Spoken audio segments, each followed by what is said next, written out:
Good morning. Celkon mobile సమర్పిస్తున్న business breakfast షోకి స్వాగతం.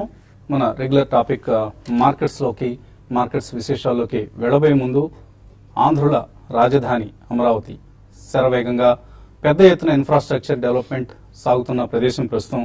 సో వచ్చే 5 నుంచి 10 ఏళ్లలో దేశీయ జీడీపీ అభివృద్ధిలో గణనీయమైన పాత్ర కొత్త రాజధాని ప్రాంతం పోషించబోతోంది. ఎందుకంటే శరవేగంగా ఇన్ఫ్రాస్ట్రక్చర్ డెవలప్మెంట్ జరుగుతుంది కాబట్టి రకరకాల యాక్టివిటీస్ అక్కడ రావటం, వీటన్నిటి ప్రభావం రాష్ట్ర జీడీపీతో పాటు దేశీయ జీడీపీ మీద కూడా ప్రభావం చూపించే అంశం. సో ఇందులో భాగంగానే ఆంధ్రప్రదేశ్ ప్రభుత్వం విజయవాడ కనకదుర్గ గుడి పక్క నుంచి ఒక కొత్త ఫ్లైఓవర్ నిర్మాణానికి సంకల్పించింది.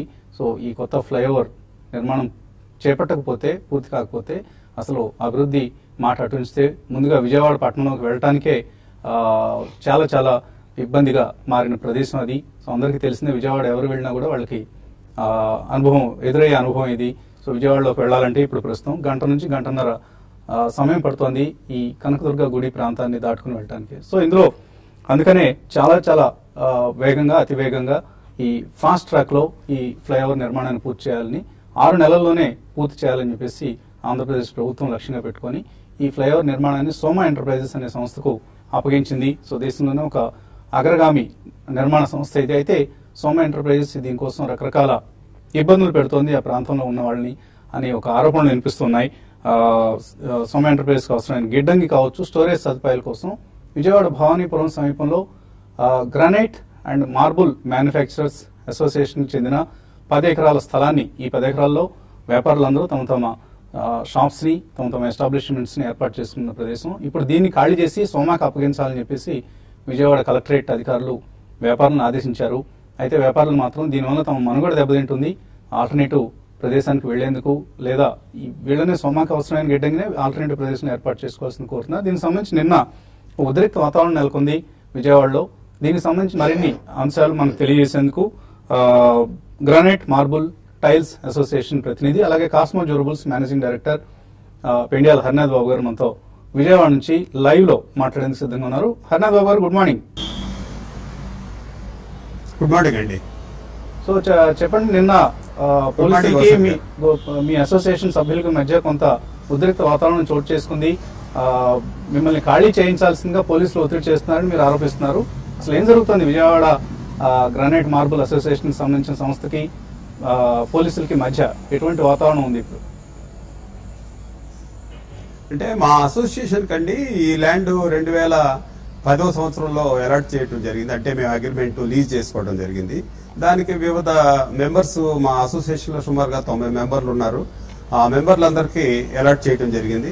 వాళ్ళు వారి వ్యాపార కార్యకలాపాలు చేయడానికి ఈ మార్బుల్ లో వాళ్ళ షెడ్స్ అవన్నీ క్రియేట్ చేసుకుని, కాంపౌండ్ వాల్స్ కట్టుకుని, ఈ మార్బుల్ తర్వాత ఈ టైల్స్, శానిటరీ వేర్, ఈ మెటీరియల్స్ అన్ని అక్కడ డంప్ చేసి, ఎందుకంటే విజయవాడలో ఒక ప్రాముఖ్యత ఉందండి విజయవాడకి. ఏంటంటే మార్బుల్ మార్కెట్ అంతా ఒక దగ్గర, ఐరన్ మార్కెట్ అంతా ఒక దగ్గర, తర్వాత పప్పుల మార్కెట్ అంతా ఒక దగ్గర. అలా ఉండటం వల్ల ఈ మార్బుల్ మార్కెట్ ఒక దగ్గర ఉండాలనే సదుద్దేశంతో వ్యాపారస్తులంతా ఇక్కడ రావడం జరిగింది.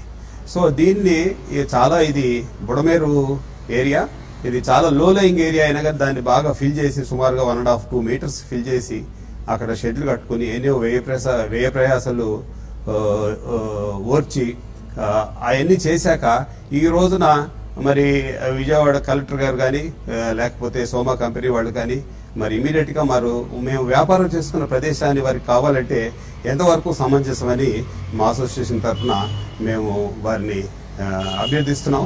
ఇంకోటి ఏంటంటే గవర్నమెంట్ కూడా మేము కోరేది ఏంటంటే, మేము ఆల్రెడీ ఇక్కడ పక్కనే ఆల్టర్నేటివ్ ల్యాండ్ కూడా చూపించడం జరిగింది సోమా కంపెనీ వారికి. విజయవాడలో కనకదుర్గమ్మ గుడి దగ్గర ఫ్లైఓవర్ అనేది ఎన్నో రోజుల కళల సహకారం. మేము కూడా మా వంతు సహాయ సహకారాలు అందించడానికే ఒక మంచి సదుద్దేశంతో మా పక్కనున్న ప్రదేశాన్ని మీరు తీసుకోండి అని చెప్పినా కూడా అది వినకుండా నిన్న పోలీస్ ఫోర్స్ తో వచ్చి ఎంఆర్ఓ గారు కానీ వీళ్ళు కానీ మా అసోసియేషన్ ప్రెసిడెంట్ గారితో వీళ్ళతో లేదండి మీరు ఇదే ఇవ్వాలి, ఇది మెరగ్గా ఉంది, మేము చేసుకుంటామంటే ఇవన్నీ చేయడానికి మేము ఎన్నో 5 ఏళ్ళు 4 ఏళ్ళు పట్టిందండి. ఒక వ్యాపార సంస్థ ఒక ఏరియా నుంచి ఇంకో ఏరియా షిఫ్ట్ అవ్వాలంటే మీకు తెలియంది కాదు, అందరికీ తెలియంది కాదు. అలాగే నేను కూడా హైదరాబాద్ నుంచి ఇక్కడికి వచ్చి ఇక్కడ ఒక ఎస్టాబ్లిష్మెంట్ క్రియేట్ చేసి ఈ లోకల్ గా నేను ప్రాపర్ గా ట్యాక్స్ కడుతూ ఇక్కడ వ్యాపారం చేస్తున్నందుకు ఇలాంటి ఇబ్బందులు వస్తాం వల్ల కొత్తగా వ్యాపారస్తులు వచ్చే వారికి కూడా ఇది ఒక అవరోధంగా కాకుండా గవర్నమెంట్ నేను అభ్యర్థించేది ఏంటంటే మాకు ఎగ్జిస్టింగ్ ఉన్న వ్యాపారాలు ఎగ్జిస్టింగ్ ఉన్న మా బిజినెస్ ని డిస్టర్బ్ చేయకుండా మేము చూపిస్తున్న పక్క ప్రదేశం ఇదేమి దూరంలో కూడా లేదండి, జస్ట్ దీన్ని ఆనుకునే ఉంది. ఆ ప్రదేశాన్ని తీసుకొని దాంట్లో వారి కార్యకలాపాలు చేసుకోవచ్చు, సరుకు పెట్టుకోవడం కానీ ఇది కానీ చేసుకోవడం వీలుంది. అయినా ఈ రోజు ఇప్పుడే ఒక గంట క్రితం దేవినేని ఉమా గారు మంత్రి గారి ప్రతినిధులు వచ్చారు మా సైట్ దగ్గరికి. మా ప్రెసిడెంట్ గారు సెక్రటరీ గారు అక్కడికి వెళ్ళడం జరిగింది. వారితో సంప్రదింపులు జరిపాక అక్కడి నుంచి మళ్ళీ మంత్రి గారి ఛాంబర్కి వెళ్లి వారికి వినవించడం జరుగుతుంది. దాని తర్వాత కలెక్టర్ గారికి కూడా మేము అభ్యర్థించడం జరుగుతుంది. మేము మరీ అసోసియేషన్ తరఫున కోరేది ఏంటంటే మమ్మల్ని ఇబ్బంది పెట్టడం వల్ల సుమారుగా 90 నుంచి 100 మంది వ్యాపారులను ఇబ్బంది పెట్టడం వల్ల ఏంటంటే బిజినెస్ ఎఫెక్ట్ అవుతుందండి. బిజినెస్ ఎఫెక్ట్ కాకుండా ఉండాలి అంటే ఆల్టర్నేటివ్ సైట్ పక్కనే ఉంది, దాంట్లో కూడా ముగ్గు పోసారు. ఒకసారి చూసుకొని దాన్ని అటు షిఫ్ట్ చేస్తే చాలా బాగుంటుందని నా ఉద్దేశం అండి. ఓకే అండి, థ్యాంక్ యూ హర్నాథ్ బాబు గారు. సో అతి త్వరలోనే మీ వివాదం పరిష్కారం కావాలని సోమా సంస్థ కోసం ఏదైనా చేస్తున్నారన్న ఆరోపణ నుంచి ప్రభుత్వం తప్పించుకోవాలి. అలాగే వసంత్ గారు ఇది కోర్టులో ఉందండి, కోర్టు నుంచి కూడా మేము స్టే తీసుకున్నాం సార్. కోర్టు నుంచి కూడా స్టే తీసుకున్నాం. స్టే ఉన్నప్పుడే వచ్చి మమ్మల్ని ఇబ్బంది పెట్టడం న్యాయం కాదని చెప్పి మేము అభ్యర్థిస్తున్నాం.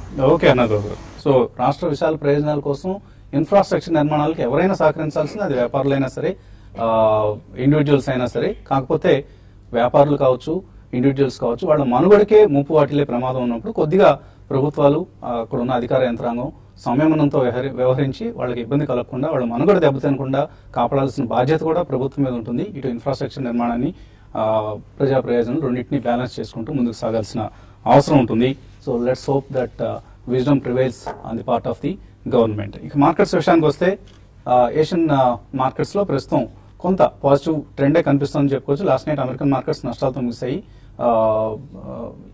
అలాగే చైనీస్ కరెన్సీకి సంబంధించి దీన్ని త్వరలోనే SDR special drawing rights reserve కరెన్సీగా ట్రీట్ చేస్తా ఉంటూ IMF ఇచ్చిన ప్రకటన కావచ్చు. అక్టోబర్ 1 నుంచి వచ్చే సంవత్సరం అక్టోబర్ 1 నుంచి యువాన్ని చైనీస్ కరెన్సీ యువాన్ని ఒక స్పెషల్ కరెన్సీ బాస్కెట్ లోకి దాన్ని కూడా తీసుకెళ్తున్నట్లుగా ఆ కంట్రీలో చేపట్టిన రిఫార్మ్స్ కారణంగా తీసుకెళ్తున్న ప్రకటించింది. దీనివల్ల కొంత చైనీస్ మార్కెట్స్ లో పాజిటివ్ ట్రెండ్ కనిపిస్తుంది. అలాగే మన మార్కెట్స్ విషయానికి వస్తే యాక్షన్ ప్యాక్డ్ డే ఇవాళ RBI పాలసీ మరికొద్దిసేపట్లో మరొక 2 గంటల్లో RBI మానిటరీ పాలసీ ప్రకటన వెలువడబోతోంది. అలాగే నిన్న Q2 GDP నెంబర్స్ వెలువడ్డాయి. GDP డేటా పాజిటివ్ గానే వచ్చింది. 7.4% వర్సెస్ Q1 లో 7% GDP గ్రోత్ రావడం చూసాం. సో ఇక IMF కావచ్చు, వరల్డ్ బ్యాంక్ కావచ్చు, RBI కావచ్చు, ఆర్ ఈవెన్ ఫైనాన్స్ మినిస్ట్రీ వీళ్ళందరూ ఏదైతే టార్గెట్స్ ఎక్స్పెక్ట్ చేస్తున్నారో ఈ ఫుల్ ఇయర్ కి సంబంధించిన GDP టార్గెట్ ని దాన్ని మీట్ అయ్యే దిశగా నిన్నటి Q2 GDP అంకెలు వెలువడ్డాయని చెప్పుకోవచ్చు. ప్రత్యేకించి మ్యానుఫ్యాక్చరింగ్ 9.3% గ్రోత్ రేట్ అనేది మార్కెట్ ఊహించలేదు. సో చాలా చక్కటి మ్యానుఫ్యాక్చరింగ్ గ్రోత్ కనిపిస్తుంది. ఒక ఎలక్ట్రిసిటీ కన్స్ట్రక్షన్ మినహాయిస్తే మిగతా డేటా అంతా కూడా పాజిటివ్ గా వచ్చింది. మేబీ దానికి మార్కెట్స్ ఇవాళ రియాక్ట్ కాబోతున్నాయి. అలాగే RBI పాలసీకి ముందు ఉండే కొంత ఉత్సాహం బ్యాంకింగ్ స్టాక్స్ లాంటి వాటిలో కొంత కనపడే అవకాశం ఉంది. ఎందుకంటే నిన్న కూడా మనం చూసాం బ్యాంక్ నిఫ్టీ యాక్టివ్ గా ట్రేడ్ అయింది. ఓవరాల్ ఇండెక్స్ లో డిసప్పాయింట్ చేసినా కూడా మిడ్ క్యాప్స్ లోను అలాగే బ్యాంకింగ్ స్టాక్స్ లోను బ్యాంక్ నిఫ్టీలోను యాక్టివ్ ట్రేడింగ్ మనం జరగడం చూసాం. సో నిఫ్టీ ఈ ఉదయం మేబీ 8,000 మార్కు సమీపానికి వెళ్లే అవకాశం కనిపిస్తుంది. తర్వాత మళ్ళీ పాలసీ తర్వాత RBI పాలసీ వచ్చిన తర్వాత, ఎందుకంటే పాలసీలో ఎటువంటి వడ్డీ రేట్ల మార్పును మార్కెట్స్ ఎక్స్పెక్ట్ చేయట్లేదు. బట్ ఏమైనా SLR లాంటి అంశాల్లోనూ ఇంకెక్కడైనా ఏదైనా వెసులుబాటు ఇస్తారా అన్నది ప్రస్తుతానికి మనకు సర్ప్రైజింగ్ ఫ్యాక్టర్ గా ప్రస్తుతానికి కనిపిస్తుంది. సో ఏవైనా పాజిటివ్ సర్ప్రైజ్ ఉంటే మార్కెట్స్ డెఫినెట్లీ పాజిటివ్ గా రియాక్ట్ అవుతాయి. అదర్వైజ్ ఎందుకంటే సెప్టెంబర్ 29 పాలసీలోనే 0.5% వడ్డీ రేట్లు తగ్గించడం మనం చూసాం. ఇక ప్రస్తుతానికి వడ్డీ రేట్ల తగ్గింపును మార్కెట్స్ ఎక్స్పెక్ట్ చేయట్లేదు. అండ్ FII బిహేవియర్ చూస్తే యాజ్ యూజువల్ నిన్న కూడా 1000 crores స్టాక్స్ వాళ్ళు అమ్మడం జరిగింది. సో ఓవరాల్ గా నవంబర్ లో 9,000 కోట్ల రూపాయల వర్త్ స్టాక్స్ FIIs అమ్మడం చూసాం. FII సెల్లింగ్ ఆగితేనే మార్కెట్స్ లో ఇండెక్స్ పరంగా మనం ఒక స్పాట్ చూస్తాం, లేకపోతే కొంత ఇప్పుడు ఇలాగే రేంజ్ బౌండ్ గా సబ్జ్యూడ్ గా ఉండే అవకాశం కనిపిస్తుంది. మార్కెట్స్ పరిస్థితి గురించి మాట్లాడేందుకు అనలిస్ట్ మనతో సిద్ధంగా ఉన్నారు. ఎటువంటి పాలసీ RBI పాలసీ పరంగా మార్కెట్స్ ఎటువంటి యాక్షన్ కు రెడీగా ఉన్నాయని అనిపిస్తుంది మీకు? I think almost ఈసారి అయితే కన్సెన్సస్ చూసుకుంటే street consensus almost 100% of the people they are not expecting any rate cut అండి. సో డెఫినెట్లీ అది ఆల్రెడీ డిస్కౌంటెడ్ మార్కెట్ లోనే మనం చెప్పుకోవచ్చు. బట్ అది పక్కన పెడితే మనకి డిసెంబర్ మంత్ లోకి ఆల్రెడీ ఎంటర్ అయ్యాం కాబట్టి it can be American queue. So మనకి అక్కడ ఏమైనా ఇంట్రెస్ట్ రేట్స్ పెంచుతారనే వాదన చాలా ఎక్కువగా వినిపిస్తే మాత్రం డెఫినెట్లీ కొద్దిగా మార్కెట్ సబ్డ్యూడే ఉంటుంది. మోస్ట్ ఇంపార్టెంట్ అండ్ క్రూషియల్ మనకి ఇండియాలో ఏంటంటే పార్లమెంట్ లో మనకి ఎలా సమావేశాలు సునాయాసంగా సాగుతాయి, జిఎస్టీకి ఏమైనా సుముఖత తెలుపుతున్నారా ఆపోజిషన్ వాళ్ళని, that's the most and primary reason అని చెప్పుకోవచ్చండి. మార్కెట్స్ గత 3-4 days గా చూస్తే దే ఆర్ కంప్లీట్లీ రెసిలియంట్ అండి, ఎక్కువ కిందికి వెళ్ళట్లేదు. అట్ ద సేమ్ టైం చాలా పాజిటివ్ గా కూడా మనకి హెవీ బయింగ్ అనేది కూడా జరగట్లేదు. డొమెస్టిక్ ఇన్స్టిట్యూషన్స్ సపోర్ట్ చేస్తున్నాయి, బట్ ఎఫ్ఐఐ సెల్లింగ్ చూస్తున్నాం. అది ఎందుకంటే మనకి రూపాయి క్షీణత మనం చూసాం కాబట్టి డెఫినెట్లీ ఎఫ్ఐఐ సెల్లింగ్ అనేది మనం గతంలో కూడా చూసాం. ఎప్పుడైతే మనకి రూపీ మూవ్మెంట్స్ షార్ప్ గా ఉంటాయి అక్కడ మనకి ఎఫ్ఐఐ యాక్టివిటీ లెవెల్స్ ఎక్కువ ఉంటాయి. సో ఈ కారణం మూలన I think next few days కూడా మార్కెట్ లో definitely very range bound trading ఉండే అవకాశం ఉందండి. బట్ మనకి యాజ్ పార్లమెంట్ ప్రోగ్రెసెస్ ఏదైనా మనకి జిఎస్టీ నాయిస్ ఎక్కువగా పాజిటివ్ సైడ్ వినిపిస్తే మాత్రం కొద్దిగా సెంటిమెంట్ మారే ప్రయత్నం డెఫినెట్లీ మార్కెట్ చేస్తుంది. But mid and small caps లో అబ్సల్యూట్లీ అస్టౌండింగ్ యాక్షన్ జరుగుతుందండి. నిన్న కూడా I think almost hundreds of stocks నిన్న చాలా చాలా కేర్ఫుల్ గా కూడా ఉండాలి. లాస్ట్ 1 month లో కూడా మిడ్ అండ్ స్మాల్ క్యాప్స్ లో గతంలో మీరు కూడా చాలా సార్లు మెన్షన్ చేశారు. ఐ మీన్ చాలా సర్క్యూట్స్ మేబీ 5%, 10% ఇలా సర్క్యూట్స్ కూడా కొడుతున్నాం. సో ఎక్స్ట్రీమ్ కాషన్ అక్కడ మాత్రం తప్పకుండా ఉండాలండి. బట్ క్లీనర్ బ్యాలెన్స్ షీట్స్ ఉన్నవి రియాక్ట్ అయిన తర్వాత కొనుక్కోవచ్చు. But few days I think till parliament లో మనకి జిఎస్టీది తేలేదాకా మాత్రం రేంజ్ బౌండే ఉండే అవకాశం ఎక్కువ కనిపిస్తుంది. ట్రెండ్ బట్టి చూస్తే ఒక ఫ్లాటిష్ లేదా స్లైట్లీ పాజిటివ్ ఓపెనింగ్ కోసం మార్కెట్స్ సిద్ధమవుతున్నాయి. ఇన్ఫాక్ట్ 8,000 పైన ట్రేడ్ అవుతున్న ఎస్ఎక్స్ నిఫ్టీ ఇప్పుడు 7987 దగ్గర ట్రేడ్ అవుతుంది. సో ఇటువంటి ట్రేడింగ్ ఐడియాస్ ఇస్తారు ఇవాళ ఇంట్రాడే ట్రేడర్స్ కోసం? ఈ రోజు ఇంట్రాడే అంటే కొంచెం ఒక డిఫికల్ట్ అని చెప్పొచ్చు అండి. ఎందుకంటే మరి ముఖ్యంగా డే ట్రేడర్స్ మాత్రం ఈ పొజిషన్ తీసుకోవచ్చు అని చెప్పలేము. ఎందుకంటే ఈవెంట్స్ ఉన్నాయి, ప్లస్ మార్కెట్ లో కొంచెం వోలటాలిటీ అనేది నిన్నటి రోజు కూడా చూసాం. బాగా వోలటాలిటీ అనేది తక్కువ రేంజ్ అయినా కూడా వోలటాలిటీ ఉంది. కాబట్టి దాని దృష్టిలో పెట్టి కొన్ని సెలెక్టెడ్ స్టాక్స్ లోనే బయింగ్ చేసుకోమంటాను.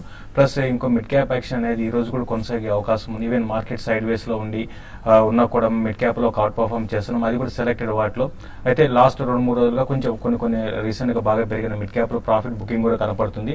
కాబట్టి మిడ్ క్యాప్ స్మాల్ క్యాప్ లో పొజిషన్ తీసుకునే వాళ్ళు చాలా కాషియస్ గా ఉండమని చెప్తాను. క్వాలిటీ స్టాక్స్ బై చేయమంటాను. ఒకవేళ క్వాలిటీ స్టాక్స్ బై చేసినా కూడా కరెక్ట్ ఆలోచించుకొని పడినా కూడా మళ్ళీ రీబౌండ్ అయ్యే అవకాశం ఉంటుంది. కాబట్టి దాని దృష్టిలో పెట్టుకొని మంచి స్టాక్స్ బై చేసుకోవచ్చు.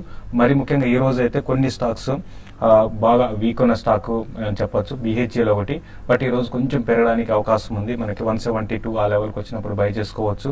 178 ఆ లెవెల్ టెస్ట్ చేసే అవకాశం ఉంది. తర్వాత రిలయన్స్ ఇండస్ట్రీస్ ఒకటి లాస్ట్ 2 days లో కూడా కొంత వీక్ ఉంది, బట్ ఈ రోజు కొంత పెరగొచ్చు.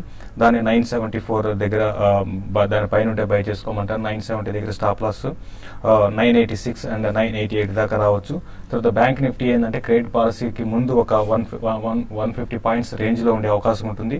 బ్యాంక్ నిఫ్టీ కూడా క్లోజర్ గా 17,400 ఆ లెవెల్కి వచ్చినప్పుడు క్రెడిట్ పాలసీకి ముందు వరకు మాత్రం పొజిషన్ తీసుకోమంటాను. క్రెడిట్ పాలసీ తర్వాత ఒకవేళ బ్యాంక్ నిఫ్టీ 17,400 కానీ దాని కింద కానీ వచ్చేసిందంటే మాత్రం కొంచెం బ్యాంక్ నిఫ్టీలో ఒక కరెక్షన్ వచ్చి 17,200 దాకా రావడానికి అవకాశం ఉంటుంది. 17,200 దగ్గర చాలా షార్ట్ టర్మ్ కి చాలా స్ట్రాంగ్ సపోర్ట్ ఉంది. అదేవిధంగా ఇంకా సెల్లింగ్ విషయానికి వస్తే కొన్ని స్టాక్స్ వీక్ మిడ్ క్యాప్ చేస్తున్నాను. కొన్ని సెల్లింగ్ జిందాల్ స్టీల్, జేఎస్పీఎల్ ఒకటి, తర్వాత సెల్లింగ్ ఐడియాస్ ఇన్ఫోసిస్ ఒకటి సెల్ చేయమంటారు. ఓకే. సో మ్యూచువల్ ఫండ్స్ సంబంధించి ఎటువంటి రికమెండేషన్ ఇస్తున్నారు? ఈ రోజు మనం Birla sun life front line equity గురించి మాట్లాడతామండి. ఇది 2002లో స్టార్ట్ అయిన ఫండ్ అండ్ లాస్ట్ 11 years గా చూస్తే బెంచ్ మార్క్ BSE 200 కి బెంచ్ మార్క్ అయిన ఫండ్ ఇది. లాస్ట్ 11 years గా చూస్తే బెంచ్ మార్క్ ని కన్సిస్టెంట్ గా బీట్ చేసింది. ఓవరాల్ గా 70 to 80% లార్జ్ క్యాప్ స్టాక్స్ లో, 20 to 25% మిడ్ క్యాప్ స్టాక్స్ లో and around 5% small cap stocks లో ఇన్వెస్ట్మెంట్ చేస్తుంది. అండ్ BSE 200 లో సెక్టోరియల్ వెయిట్స్ ఏ విధంగా అయితే ఉంటాయో ఈ ఫండ్ కూడా అదే విధంగా సెక్టోరియల్ వెయిట్స్ చూసుకుంటుంది. అండ్ అప్పుడప్పుడు out side of the sector stocks లో కూడా ఇన్వెస్ట్మెంట్ చేయబడుతుంది.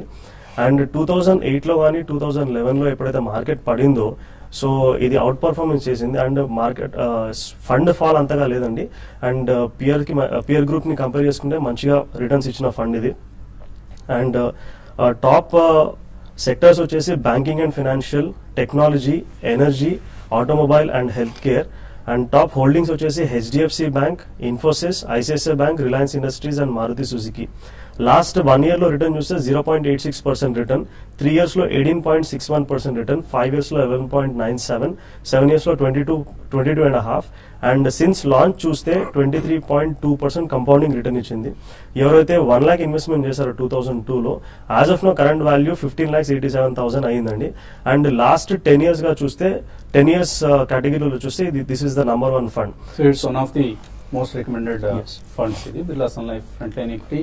టాప్ 5 మ్యూచువల్ ఫండ్స్ ఏవి రికమెండ్ చేస్తారని ఎవరు అడిగినా టక్మని చెప్పే స్కీమ్స్ లో ఇది కూడా ఒకటి ఉంటుంది. ఇంకా ఈమెయిల్ సందేహాలు ఇవాళ ఫోన్ కాల్స్ తీసుకోలేకపోతున్నాం. ఈమెయిల్ సందేహాల వరకు చూద్దాం. సిన్కామ్ ఫార్ములేషన్స్, బాల్ ఫార్మా ఈ రెండు కొనుక్కోవచ్చా? PCS మంత్ అని అడుగుతున్నారు.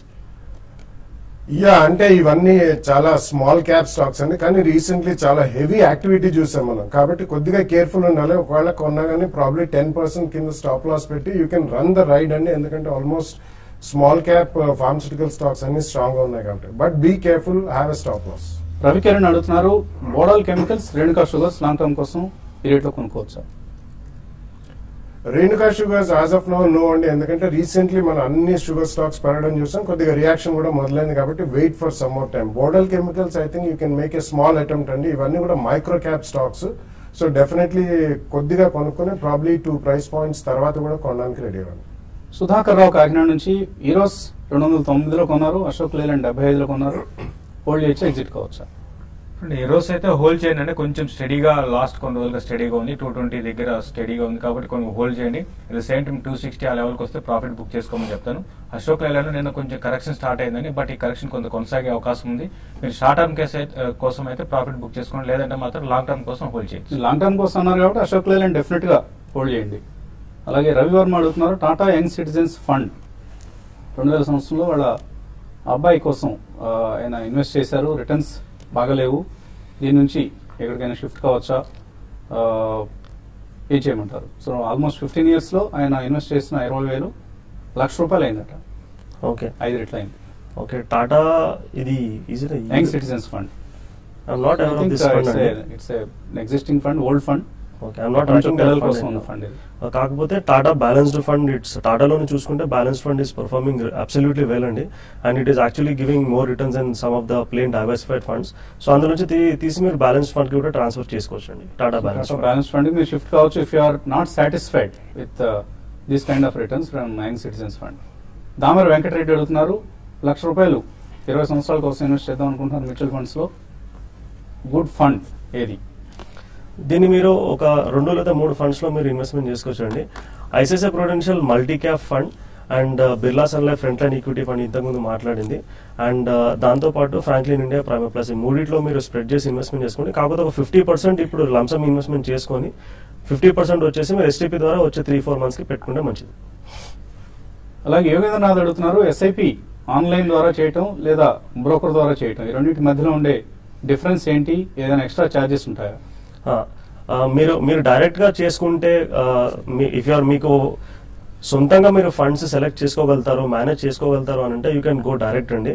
అండ్ బ్రోకర్ ద్వారా వెళ్తే మీకు కొద్దిగా చార్జెస్ లో ఎక్స్పెన్స్ రేషియో ఏమైతే ఉంటుందో దాంట్లో డిఫరెన్స్ ఉంటుంది. అరౌండ్ 0.2, 0.5 to 0.6, 0.7% వరకు డిఫరెన్స్ ఉంటుంది. మీకు టైం ఉంది, మీరు మేనేజ్ చేసుకోగలుగుతారంటే you can do direct. Otherwise it is always better to take advice of good mutual fund distributor.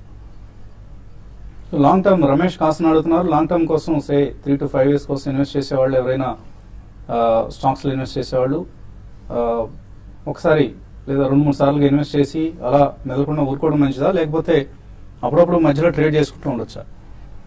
It depends on the investment అండి. అంటే హైలీ లిక్విడ్ స్టాక్స్ ఒకవేళ ఆ సెక్టర్ లో ఏదైనా కొద్దిగా టర్న్ అరౌండ్ వచ్చి మంచి గానీ చెడు గానీ జరిగినప్పుడు డెఫినెట్లీ మనం ఎగ్జిట్ ఆర్ ఎంట్రీ అనేది తీసుకోవాలండి. బట్ రెగ్యులర్ ట్రేడింగ్ కాకుండా వన్స్ ఇన్ ఇయర్ రివ్యూ చేసుకుని ఒక 1 or 2 ట్రేడ్స్ చేయడం కూడా ఉత్తమమే, మంచిదే. నాగరాజు అడుగుతున్నారు, funds India, funds super market ఇటువంటి సైట్స్ ద్వారా మ్యూచువల్ ఫండ్స్ లో ఇన్వెస్ట్ చేయడం మంచిదా, లేకపోతే ఏమైనా అంటే అటువంటి వాటిలో ఇన్వెస్ట్ చేస్తే ఏమైనా నష్టాలు కానీ కష్టాలు కానీ ఉంటాయా, లాభాలు ఏమైనా ఉంటాయా? వాళ్ళు అడ్వైజ్ కూడా చేస్తారండి. ఫండ్స్ ఇండియా మీ రిక్వైర్మెంట్స్ ప్రకారం అడ్వైజ్ చేస్తారు, బట్ హ్యూమన్ ఇంటర్ఫేస్ ఉండదు అక్కడ. So when you go through a distributor, he can understand your requirements properly and he can suggest you as per your requirement. So మీరు online comfortable అయితే human interface అవసరం లేదంటే you can go through those side of sites or else you can go through distributor also.